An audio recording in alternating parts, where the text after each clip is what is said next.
Transitions that young people make from education into employment are very rarely linear, and very often they're complicated by barriers and opportunities that come up unexpectedly.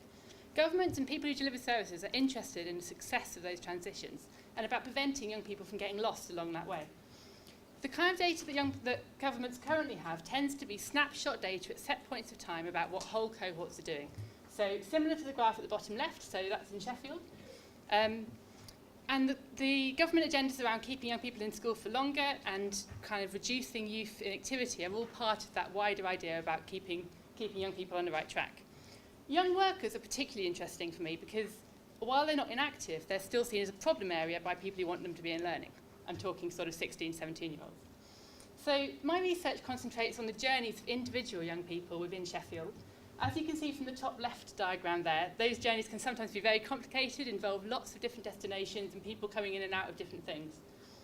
My data is from Sheffield Council, which is where I'm based.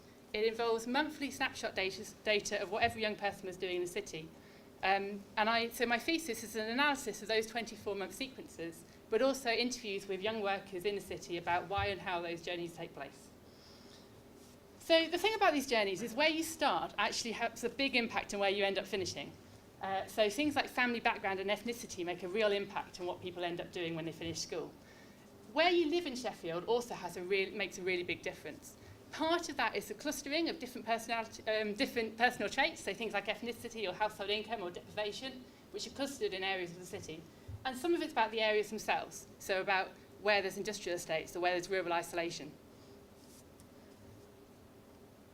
So the young people I spoke to were aged between 16 and 18. Some of them had gone into work straight after leaving school. Some of them had been unemployed for a while, and some of them had tried some kind of learning or education first. They all had different reasons for going into work and reasons for staying. And lots of them were very positive and hopeful about what they were doing. But they identified quite a lot of problems as well, and they were quite quick to point out problems with pay and the hours and security of their contracts, as well as some long-term kind of career ideas about finding a job that was going to suit them for the longer term.